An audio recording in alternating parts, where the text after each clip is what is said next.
Welcome everybody to another session of Whiteboard. This is the Nakshatra Gurukul sessions that I've started on my YouTube channel. Nakshatra Gurukul is a refreshing, thought-provoking series of interviews that I do with researchers, scholars, and students of Nakshatras who come here and present their original findings and teach us new ways to understand and master the divine secrets of Lunar Mansions. Now, our guest today is someone that I admire and respect very much. He was a participant on the Nakshatra course that I taught you 10 months ago. And he is one amongst the most hardworking researchers and scholars I've come across in the Jyotish world. He is a high-profile corporate executive. He is also an aficionado of divination techniques. He has tried his hand at palmistry and into dowsing. He is also interested in techniques like Nimitta, which is use of omens. And he is now researching on nakshatra-based astrology. So please help me welcome a very dear scholar, researcher, Shri Bharat Ramji. Hello, Bharat. How are you? Very well, Dr. Pai. Thank you very much for inviting me here today. No, it's a pleasure to have you here. I think the omen now that we are hearing in this video is you can hear a crow cawing in the background. And that's a very good omen for us that, you know, there are a lot of secrets which will come out, where some rare secrets might come out in this discussion that we're going to have. So Bharat, can you share any interesting experience about Jyotish that, you know, you would like to share with our viewers? What is, you know, something that you have come across, or what has fascinated you about Jyotish?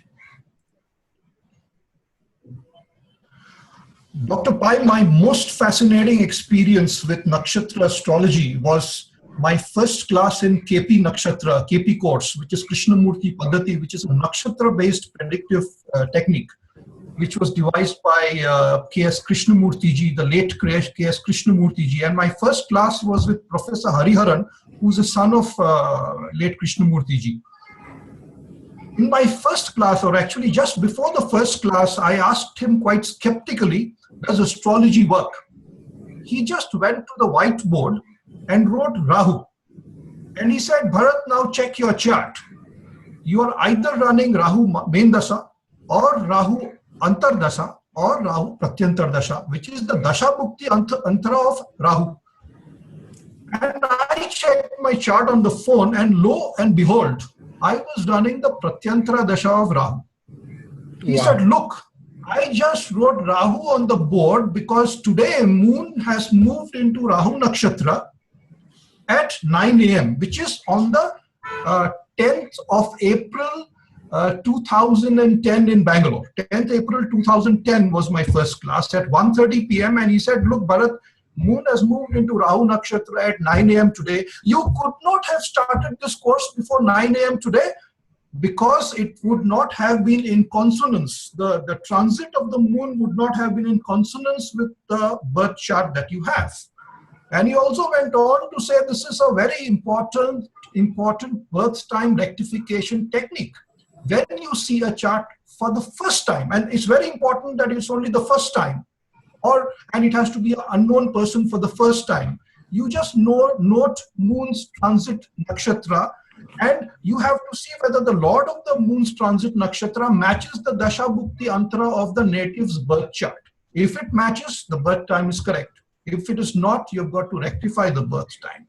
So no important event can happen in a person's life unless the transit moon matches the dasha bhukti antara. To me, in about 2 minutes, he was able to prove that astrology works, because there is absolutely no way of him knowing what my dasha bhukti antara was at that point of time. And he was not even asking me to look at the pratyantara dasha. So if any of your viewers is interested in looking at this technique, I must put a kind of a warning that you've got to change the Ainamsa in Jagannath Hora or whichever software that you're using to Krishnamurti Ainamsa. And I have noticed that it works. It does not work with Lahiri Ainamsa or any other Ainamsa. It works only with Krishnamurti Ainamsa. For some reason, the reasoning itself, I don't know.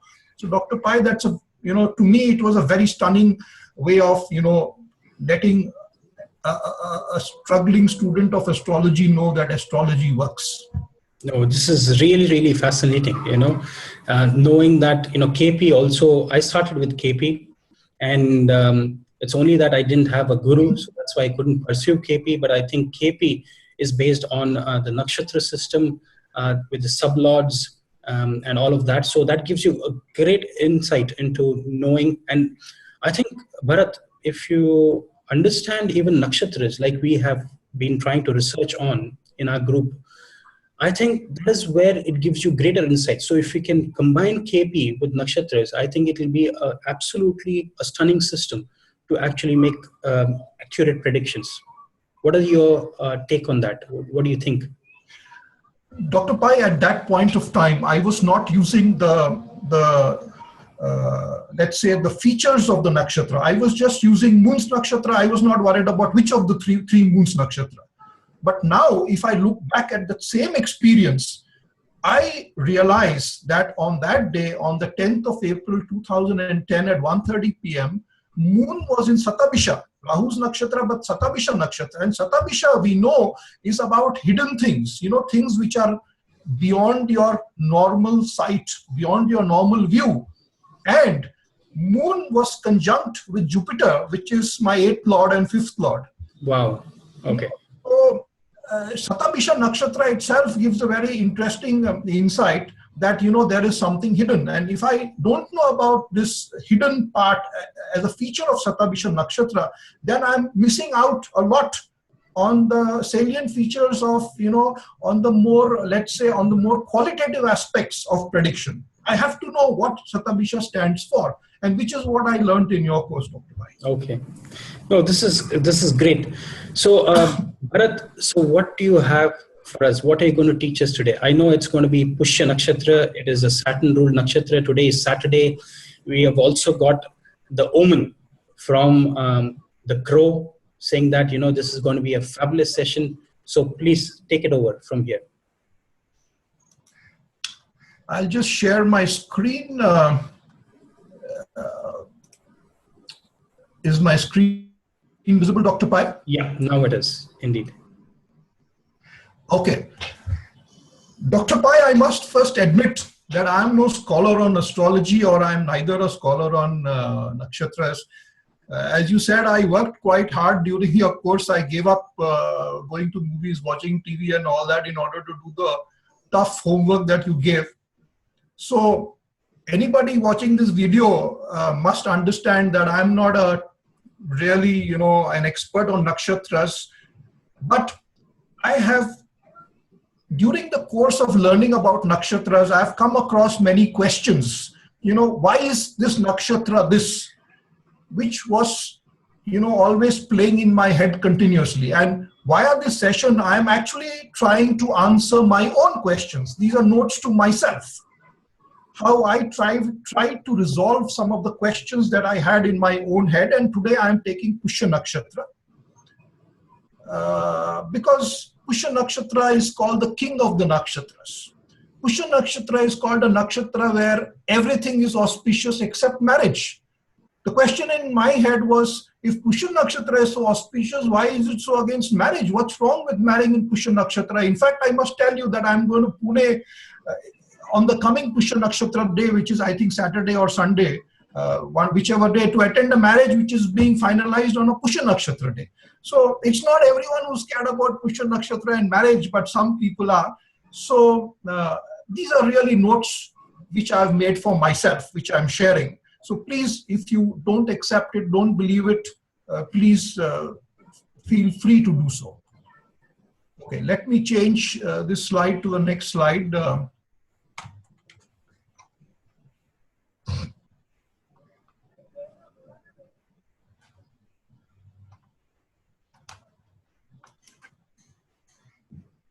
Okay.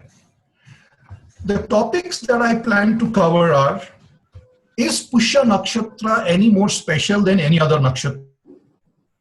Why is marriage contraindicated or prohibited or not considered so great during Pushya Nakshatra? What are some of the mythologies behind Pushya Nakshatra? And what are the takeaways? My entire presentation is, so what if you're Pushya Nakshatra? What must you do? I mean, you know the mythology, but what must you do? How must you behave? How should a Pushya Nakshatra native behave? And the last one is some other significant insights, in my opinion, about Pushya Nakshatra. And I have a small bibliography, places which I have visited, sites which I have visited to learn more about these nakshatras. So in case anyone is interested, they can read some of these articles. See, we call Pushya Nakshatra special. Is it special? I think so. Why is it special? Because one of the other names of Pushya Nakshatra is Tishya. Tishya stands for amla, or the Indian gooseberry, which is a kind of a herb. Now, if you Google about the Indian gooseberry or amla, you will know that the Indian gooseberry is so powerful in its nutrition value. It can, fortify your liver, it can fortify your brain, it can fortify your lungs, it can fortify your skin. It's a very powerful tonic, especially, I think, for a Pushya Nakshatra. So it's a very powerful tonic. So if Pushya Nakshatra is called Tishya and is associated with such a powerful tonic like the Indian gooseberry, I think it has got to be special. The other, name for, or other feature of Tishya is the celestial archer. We know that the celestial archers are the Gandharvas. The Gandharvas are also connected with classical music. So if anybody is born in Pushya, there is some element of classical music in that person. Pushyas are the controllers of Soma in heaven. They are the people who distributed Soma to the lords of the heaven. So Pushya Nakshatra natives have an interest in medicine. And also there is an element of Gandharva Vivah, which is also associated with Pushya Nakshatra. So today Gandharva Vivah is more known like a love marriage. So there's an element of a love marriage or a Gandharva Vivah in the lives of the Pushya natives. So this makes Pushya quite auspicious. The second thing is that Pushya is also called Siddhya. Siddhya also means auspicious. Pushya Nakshatra is also connected with Dayus, which is space. Space is an unlimited realm. There is no limit to what you can do and how far you can go. So if Pushya is connected with space, which means there is a space for a lot of achievement in the life of a Pushya Nakshatra. Pushya Nakshatra is also called Ijya, which means revered or honored or worshipable. So which means Pushya Nakshatra natives can be looked upon as very worshipable. They may have a great fan following. Also, Pushya is connected with Vagism. Vagism comes from the Vak, the power of speech. So Pushya Nakshatra could have the power of speech. We know Jupiter is connected with Pushya Nakshatra as the deity, and Jupiter in the Nordic mythology is connected with Thor, the lord of thunder. So Pushya Nakshatra people can also have a booming speech or a powerful speech. And Pushya is also called Amarejya, which is great amongst the Devas, which means that even if a Pushya Nakshatra person is, he can hold his own against even people from the highest strata of society. So he can hold his own. He is not going to be browbeaten by people who are higher ranked than him. And according to the Siddhas, the inner meaning of Pushya is to gain affection through the glorious feet of God, which is connected with the mythology of Saturn, whose feet was injured by Yama, and then he went to Akshay Purishwara temple in Tanjavur, and his feet was cured by Lord Shiva. So another meaning is affection through the glorious feet of God. Now, if you look at Pushya Nakshatra Dr. Pi, it has no negative connotation. Even the most other auspicious nakshatra, let's say Hasta, is connected with the fist. So there is some fighting element involved. If I remember right, there is a spear element in Hasta Nakshatra. Purva Bhadrapada, Uttara Bhadrapada, they are associated burning, scorching, fire. Aslesha is connected with poison. This is not to say that those nakshatras are not important. Those nakshatras are equally important and equally good. But I'm saying, as a general connotation, Pushya is associated with the more sattvic, things in life. They are not, associated with the dangerous things of life. So this is one of the reasons why I think Pushya Nakshatra. These are some of the reasons why I consider Pushya Nakshatra to be special. Now, going forward in this quest to find out why Pushya Nakshatra is special, I must look at the birth nakshatra of Maryada Purushottam, Lord Rama. Of course, it is said that he was born in Punarvasu Nakshatra, but we have learnt in your course that Pushya and Punarvasu are interconnected nakshatras, like the Bhadrapadas, like the Falgunis. They are all interconnected. So these are twin nakshatras. So in a sense, even if he's born in Purva Falguni, even if he's born in Punarvasu, the energies of Punarvasu are also present in Pushya Nakshatra. Pushya Nakshatra is also associated with Gautam Buddha, who attained perfection in his human form. Pushya Nakshatra, in my opinion, it's a debatable point, even the scholars don't know, but in my opinion, based on certain factors like the connection with the shepherd who are connected with Pushya, like connection with nutrition and some other things, I think Jesus Christ is also associated with Pushya Nakshatra. What we definitely know that Lord Rama's brother Bharata was definitely, there is no confusion about this. Lord Rama's brother Bharata was born in Pushya Nakshatra. And we know how selflessly he sacrificed his life. He did not accept to become the king. He lived separately in Nandigram and administered Ayodhya on behalf of Lord Rama. He was called an avatar of the Dharma. Even if you come to modern times, one of my favorite world leaders is Mikhail Gorbachev. Because when Gorbachev came to power, Russia was a communist society, the communist system of government. He launched his program of glasnost and perestroika, which is reforms, restructuring, and openness. So he put Russia on a path to democracy. So there is a lot of Pushya element also in the chart of Mikhail Gorbachev, who was actually born in Pushya Nakshatra. His birth date is available in astro.com. So looking at some of these things, I think Pushya Nakshatra is definitely special in many ways. I think that's a very good point, Bharat. You brought up about even Bharat. If I can recollect, as we said, Lord Ram, it is believed by many scholars that he had his moon in Punarvasu, and they say Bharat's moon was in Pushya, and Lakshman was supposed to be born in Ashlesha. Correct. With the moon in Ashlesha. So you can see that, and there is a very strong correlation between Pushya and Punarvasu. And that's why you see these twin stars, which is called as Punarpusam.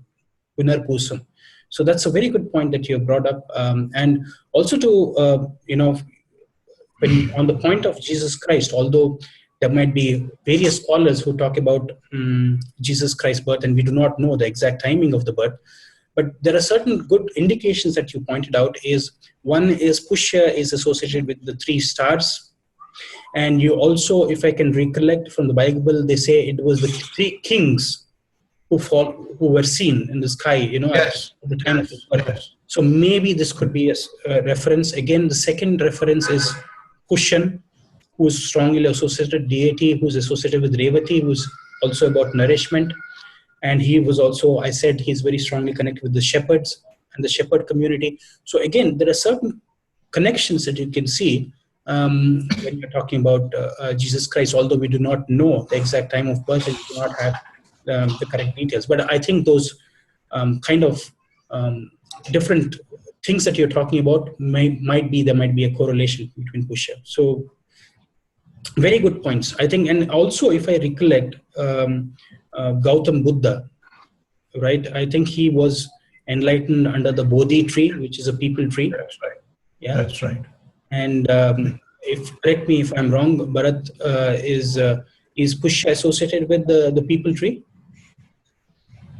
Yeah, absolutely. Pushya is associated with the people tree. One of the remedies of Pushya Nakshatra is actually to go and water a people tree on a Saturday, on any day actually except a Sunday. That's correct. Absolutely right. Yes, I think these are very good points to bringing out, Bharat. So please carry on. This is fascinating. Thank you. There is one more connection about auspiciousness in Pushya Nakshatra. For those who know the theory of double transit, we know that the theory of double transit says that unless Jupiter and Saturn aspect a particular house, nothing significant can happen. Of course, that topic is a very vast topic, but Pushya has Jupiter as its deity and Saturn as its lord of the nakshatra. Jupiter gives expansion and Saturn brings discipline. So imagine when you have expansion coming with great discipline, I think things can move. So I think, which is why Pushya is considered to be very auspicious, because there is space, Dayus, which is space, there is Jupiter, which is giving an expansionist, putting the person in an expansionist mode, and Saturn is putting a discipline in that person. Of course, I must say at this point of time that these are things which are embedded in Pushya Nakshatra, but these embedded elements can get modified according to the aspects of the other planets and how other planets are conjunct and what planet is placed in Pushya Nakshatra. So some of these things are actually subject to change due to the transits and conjunctions and aspects. The other important thing which makes Tishya or Pushya very special is that I read in one of the commentaries on Rig Veda. It's a commentary. The commentary is part of the bibliography, that when Jupiter plus Sun plus Moon come together in Tishya Nakshatra, it will signal the commencement of Satyug. Now, if Satyug has to commence in Pushya Nakshatra, then I think there has to be a great reason that Pushya Nakshatra is truly special. This conjunction of Sun, Moon and Jupiter in Pushya happens once in about 71 years. So it has happened, of course, several times. So one has to really study history when this conjunction happened and what happened during those times. Of course, according to text, Satyug is still a little way off. But if Satyug is going to begin under this combination in Pushya Nakshatra, then I think Pushya Nakshatra is special. Pushya Nakshatra is also special because it is connected with Dayuspita. Dayuspita is the sky father. The father of all the deities in the sky is connected with Pushya Nakshatra. So if the father of all the deities is considered to be or associated with Pushya Nakshatra, then I think there is something in Pushya Nakshatra which makes Pushya Nakshatra special. No, I think I kind of agree with you, Bharat. And also, if I can recollect, when in Kalki Puran, also I think this combination has been spoken about for birth of Lord Kalki, the 10th avatar of Vishnu, or the incarnation of Vishnu. So they say, Jupiter, again, I vaguely remember it is Jupiter, Sun and Moon, and some other combinations which has to be seen for Kalki's written. So this is a very potent combination. Yeah. So I'll just move to the next one. Sure. One of the problems which is pointed out by scholars is that marriage is not a great thing under Pushya Nakshatra. My question is, why is marriage not so great? Because Lord Rama married in Pushya Nakshatra.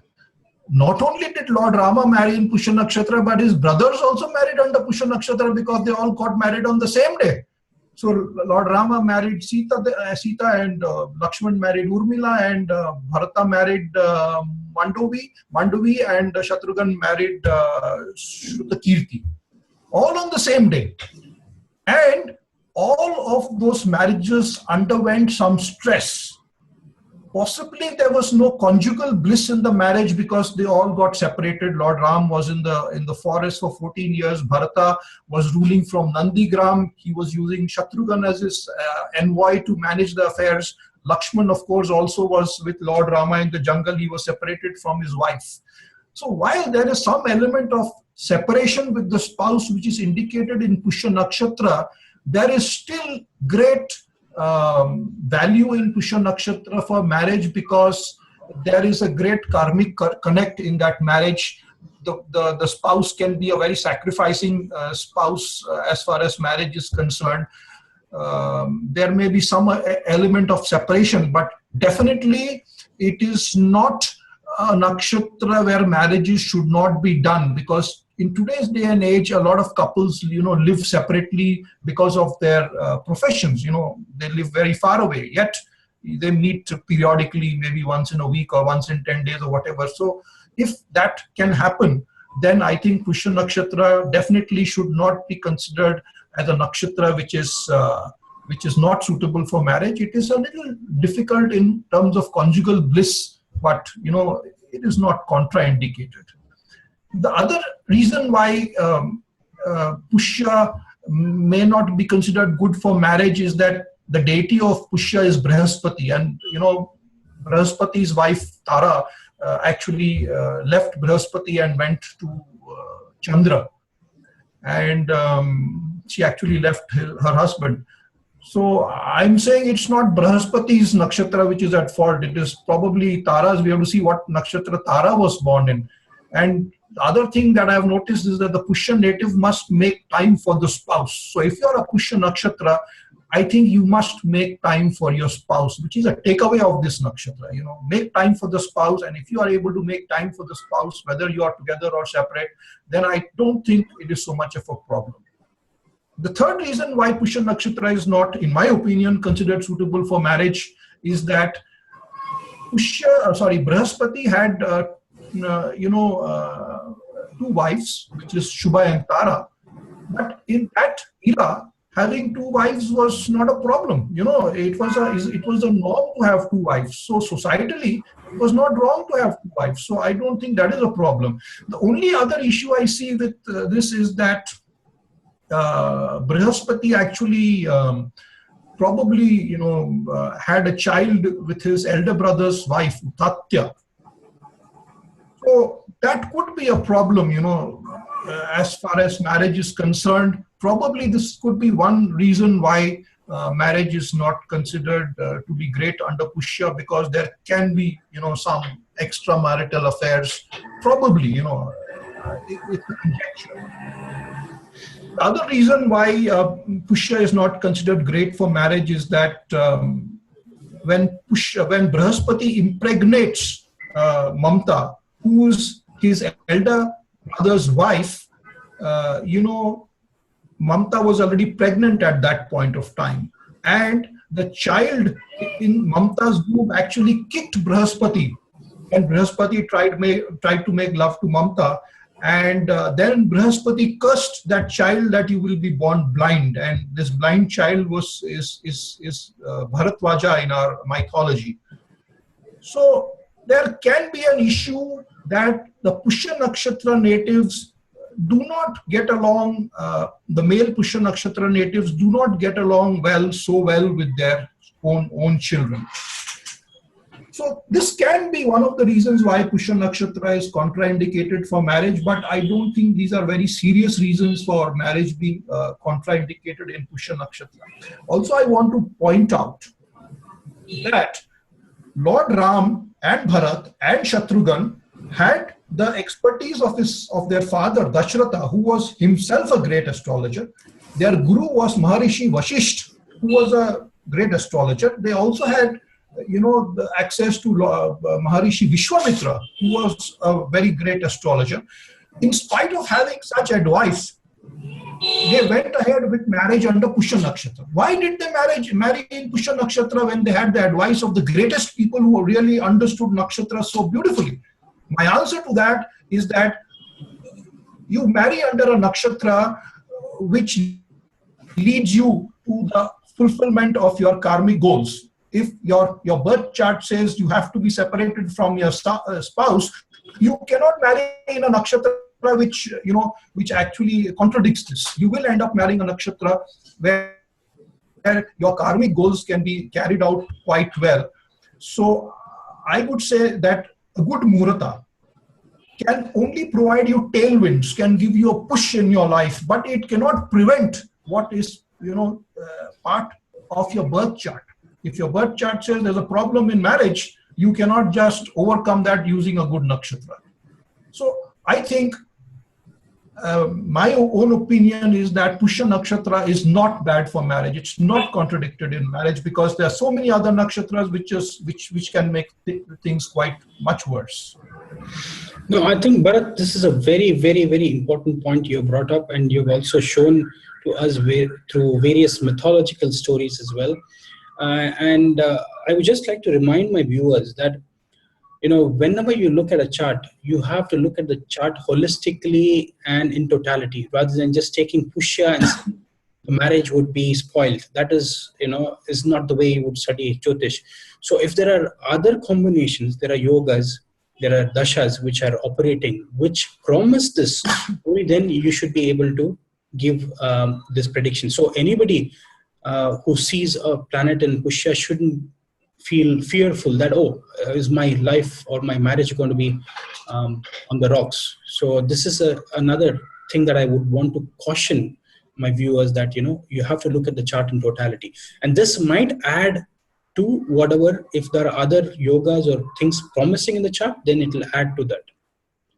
Yes, Bharat, please. Right, I'll proceed. Yeah, proceed. Dr. Pai, if you look at the chart of Raj Kapoor, we know he was one of the greatest actors of Indian cinema ever. He had his moon in Pushya Nakshatra. And several of the factors that we have discussed, several of the features that we have discussed in Pushya Nakshatra in the earlier slides, if we do a cursory examination of his life, some of it fits in quite beautifully, in his life, without even knowing the rest of his chart. But if we look at some features from the rest of his chart, we know that Tishya is associated with Gandharva, the bow and arrow. And if we see the logo of RK Films, it is the violin, which is called the fiddle. But in order to use the violin, that stick is called the bow.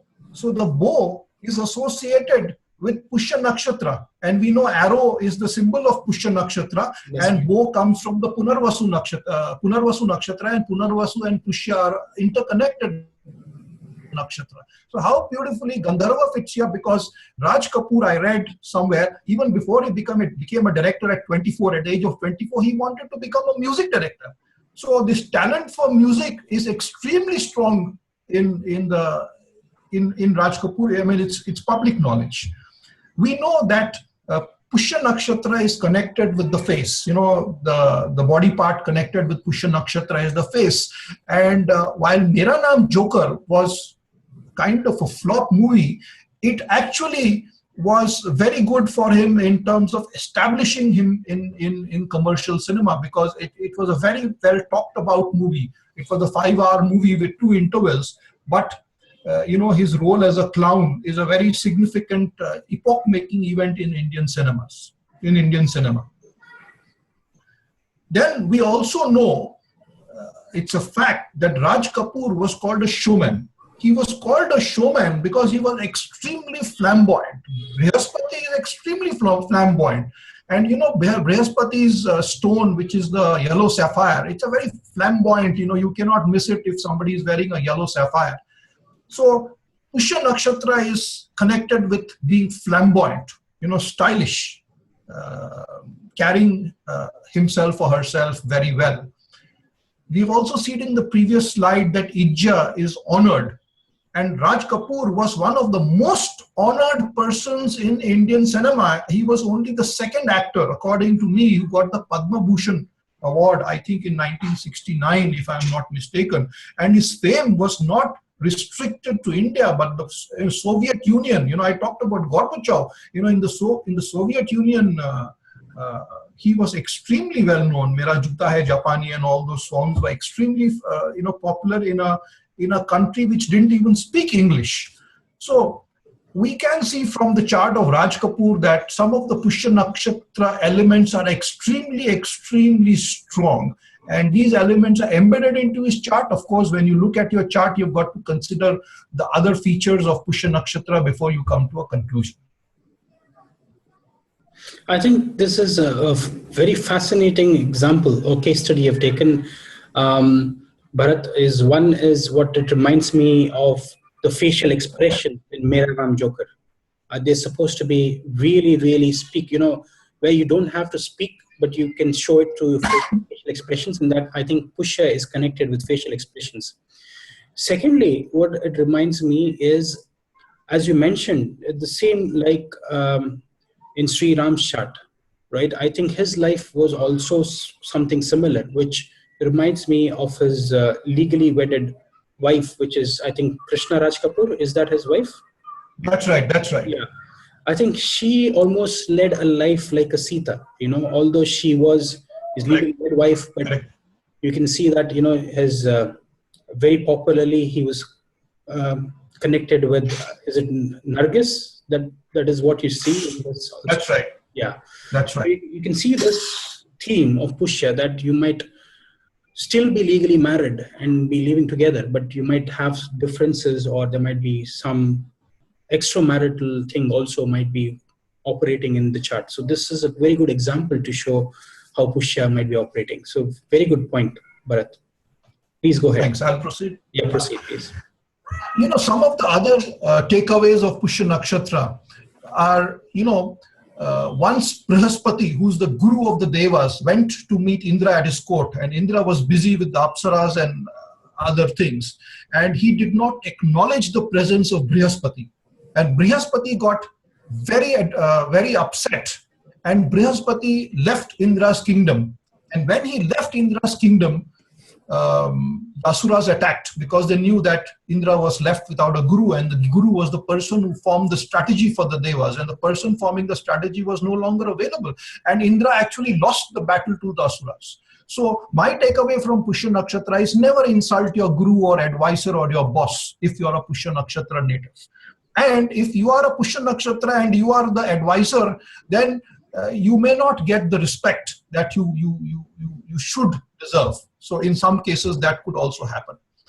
And when Indra was left without a guru, then he went to Brahma and said, look, Brahma, I have lost the battle to the Asuras, and I don't have a guru, and I don't have anyone to form my strategy. So please suggest some other guru. And Brahma said, I suggest that you take Vishwarupa, who was a half demon, also called Trisiras, who was the son of Vishwakarma and whose mother was an Asura.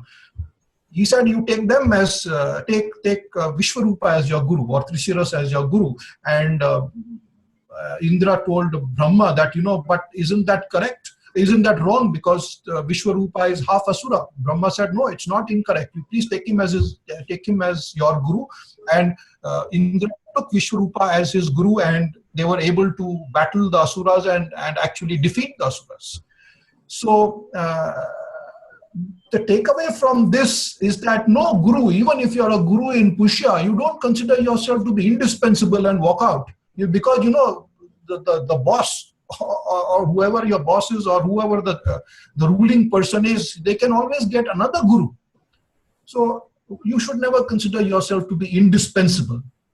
The other important point I'd like to quickly mention is that Vishwarupa gave Indra the Narayan Kavach, which is a mantra to defeat Asuras. So I think anybody born in Pushya Nakshatra should either listen to the Narayan Kavach or should recite the Narayan Kavach. I think it's a very important mantra for those born in Pushya Nakshatra. The other point about Pushya is that when Brihaspati discovered that his wife Tara was carrying a child, Indra and Brihaspati actually argued who was the child's father. So, and when Brihaspati came to know that Chandra was actually the father, he still took on, with a lot of love and affection, he took on Mercury as his own child. The takeaway from this is that Pushya natives love children, even though it may not be so apparent, because there's a contraindication which I mentioned in my previous slide, that he cursed the child who was there in Mamta's womb. But though it might not be so apparent, I think Pushya Nakshatra are, they love children, they love their own children, while they may not make it so apparent, it's not overt loving of children, but I think it's more covert loving of children. And also the mythology is the same mythology that, when Tara does not go back to Brihaspati from the house of Chandra, Brihaspati takes the help of Indra. And Indra actually wages a war against Chandra to get help Brihaspati get Tara back. But Indra actually is not able to win that war and conclusively prove the point. Then, of course, Brahma comes into the picture, and Brahma orders Brahma orders Chandra to return Tara to Brihaspati. So my takeaway from this is that you may be a guru to a king, but the guru also needs the power of the king once in a while. So don't think that you are the only one who's giving the help to the king. The king also can give you help once in a while. You need the support of the king, to get your own jobs done. I mean, this is my take on natives of Pushya Nakshatra. So, Bharat, these are very, very important myths that you've talked about. There is another theme that I've also seen, Bharat, in this, in the same line of you're talking about Tara eloping with Chandra and having Buddha. Okay, Buddha was an illegitimate child of Tara and Chandra. And what I've seen is the mythology says that later on, Brihaspati adopts Buddha as his own son, right? Yes. So I have seen these themes might operate in Pushya natives, wherein they might be in a relationship with somebody else, their spouse, or their or in a live-in relationship, where they would adopt the child of somebody else's child as their own child. For example, you might be living in with a woman who is already married and divorced, and she has children from her first previous marriage. Okay. And then you become the Brihaspati, and you kind of you adopt them, or you would rather live in the same house with those children and you take care of them as your own children. So this theme is something that I've also seen in many charts. Oh, that's lovely. That's lovely. Okay. So great. But so please carry on. Okay. The animal associated with Pushya is the ram, which is a male sheep. Now, the male sheep is very prone to head butting. If you see this visual there, there's a head butting, which is to show who's the more prominent, or to show their supremacy. They get into a battle where there's a lot of head butting, which can go on for many hours. So what I've seen in Pushya Nakshatra natives is that they could either be head banging with a guitar, like Sir Mick Jagger in this illustration. You've seen this in movies like Rock On, where there is people who play the guitar, shake the head a lot, or they while speaking they may nod their heads a lot. So this is one of the features of Pushya Nakshatra. The other feature of Pushya Nakshatra natives is that they can suffer from heavy cold, because the ram, one of the reasons why the ram falls ill is that they suffer from pneumonia very frequently. And if you see, Jupiter is a Kapha planet, it is a watery planet, and Cancer is also a Kapha sign, it's a watery sign. So there is a lot of water element which is associated with Pushya Nakshatra. And I think Pushya natives should be very careful about a common cold which can get very severely aggravated into pneumonia, or they can suffer from sinusitis, depending upon what planet is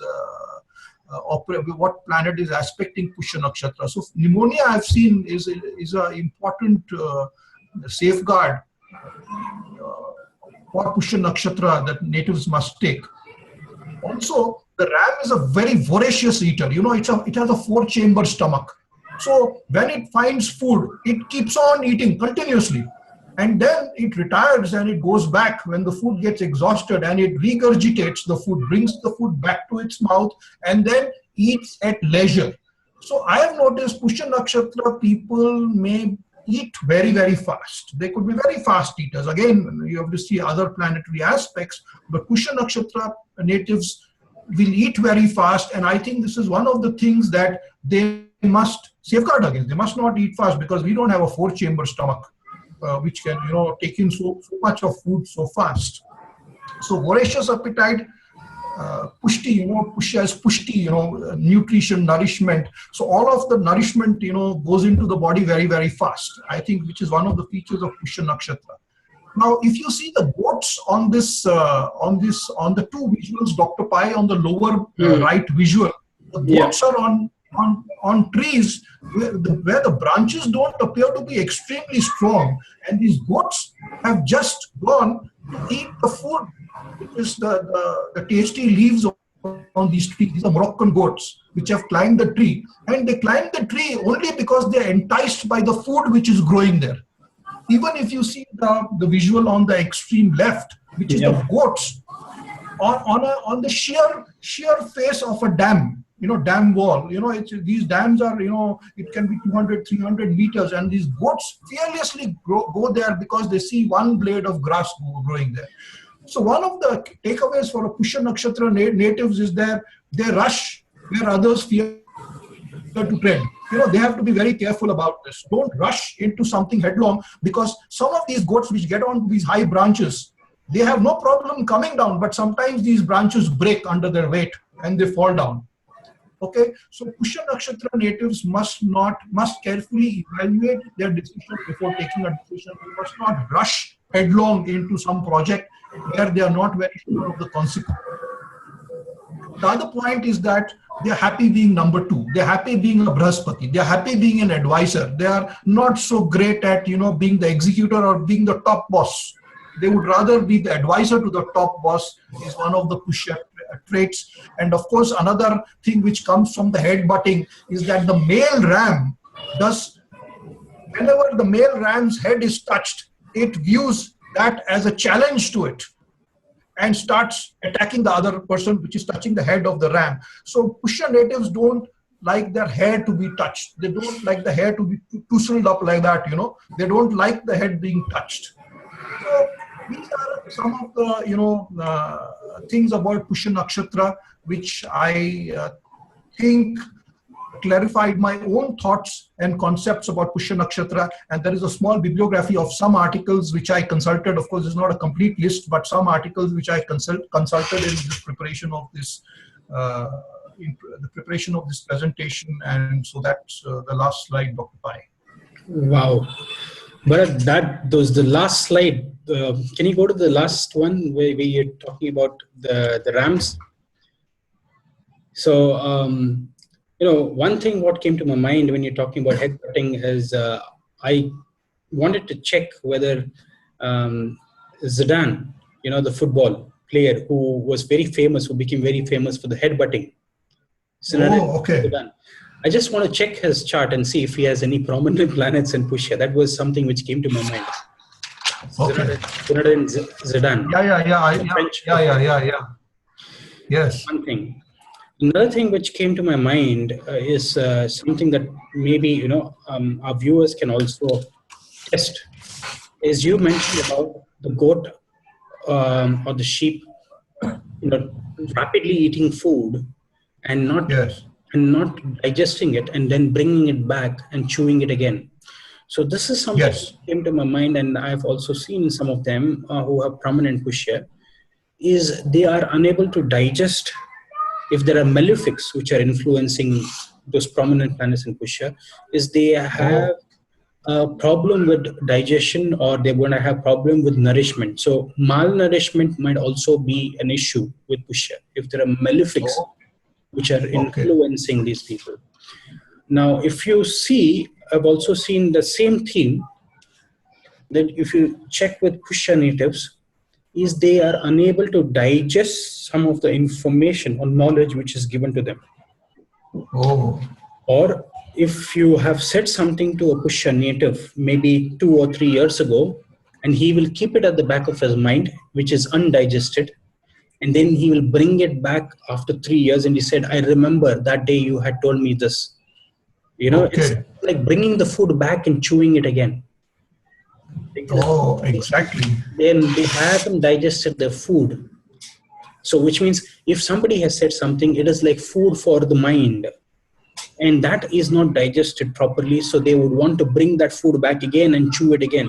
So you would find them, going back and trying to retrieve some of the information or some experiences and try to connect it with the present scenario. So you would say, oh, I remember what you said, a few years ago. You mentioned this to me, and you said that I was this. I remember that. And they will, probably confront you with, they might not instantly tell you that day, but after 2 years, 3 years, or 6 months, or few weeks, they will say, I remember what you told me that day. So this is the Fantastic. typical nature of Pushya. But in this case, the second lord has to be associated with Pushya. That's what How's it? Yes, or if the moon is there. Moon. I was thinking of the moon, because moon is the mind, isn't it? So moon, mind in Pushya are some people, and if you have malefics influencing it, they seldom kind of forgive people very easily, because they always want to go back, bring it back into their mind, and they would be tormented by that information or that wisdom or some knowledge or something which is spoken about them, and they will come back and say, I remember what you said 2 years ago, or I remember what you said 6 months ago to me. So fantastic. This is something that I've also seen, but very fascinating thing. And also what I've seen with Pushya is, Pushya are the sort of people, Bharat, would love to go and experiment with food in different restaurants, because it's just like the goat who likes to go to the nook and corner. They could go onto a tree, climb. So they are the kind of people who would love to explore various restaurants, go looking for new cuisines, experimenting with new cuisines, trying out different food eateries. And even in the eateries, you would see that they would want to try each of those different items on the menu card. Typically, what you see with most of us is, you would go to a restaurant and you would want to order the same thing that you have loved eating at the restaurant previous time, because you don't want to experiment too much. But a Pushya is there, as you said, they are foodies. They would rather eat things rapidly. Also, they would want to, or maybe because of this, you could also see a Pushya native might have inclinations to have fast food. Rapid eating, correct. Quick eating. Correct. So all these things come to my mind. We need to go and research this further. But I think, Bharat, today's session was fantastic. I would say it was a brilliant way that you have brought in the key traits and the qualities of Pushya with mythology. You talked about the animals. It was a beautiful session. So I really thank you very much, Bharat, for coming on my channel and explaining to us about Pushya Nakshatra.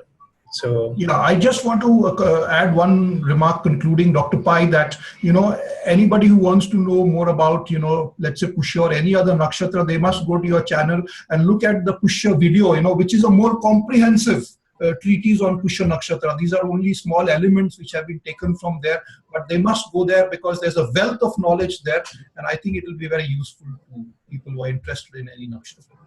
Yeah, thank you very much, Bharat. I think, and I would like to tell all my viewers, I have said at the beginning of this session, I said Bharat was the guy I admire the most because he was the most hardworking student of Nakshatras. He's done all the homework that was given to him, and he also, Bharat, also, if you want, as a, before we come to the end of the session, maybe you want to share a little bit of information about the moon transit awareness exercises that you've been doing, and how have you benefited from that? Because this is something I saw that you have been doing very religiously, and how have you benefited from that, and what can the viewers, how can they learn from these experiences that you've been going through? The moon transit. Dr. Pai, today is Revati Nakshatra, right? Correct.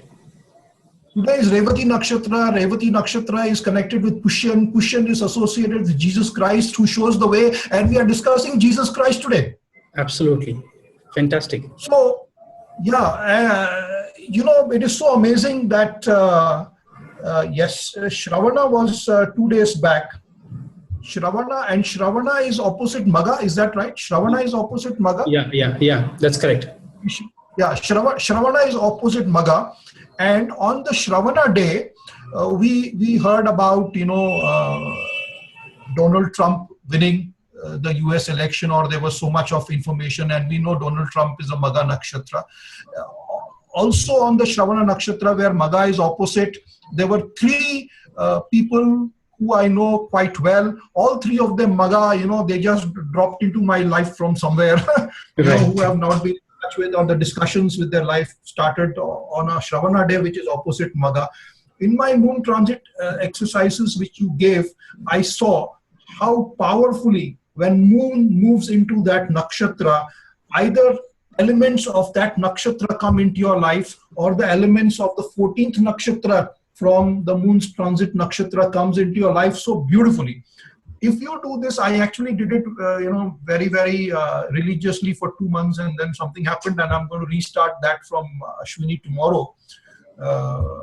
That if you do this exercise for 3 months, all the cobwebs in your mind about nakshatra, it just clears automatically. You don't need a class. Of course, you need the basic key points or key words about that nakshatra, and you will see how those keywords, they will drop onto your lap on that day. It is like magic. It is absolute magic. And nakshatras, I'm absolutely certain it controls every element of our life, and how those elements drop into our lap when the moon transits that nakshatra. It's absolutely fantastic.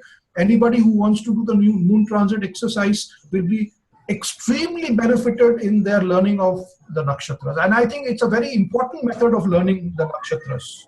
Very important.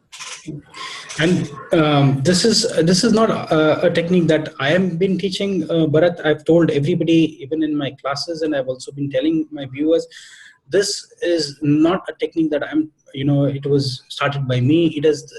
This is by the rishis, the rishis, and they used to see the daily events, what were happening, and that's how they came up with the system of nakshatras based on it. So thank you very, very much, Bharat, for coming down and explaining to us. I'm sure you will be coming more frequently on my YouTube channel, and will be enlightening all of us and sharing some of this, key points about different nakshatras. So thank you very much, Bharat. Thank you very much, Dr. Pai, for inviting me. I had great fun today. Thank you very much. Thanks. Yeah. Bye-bye.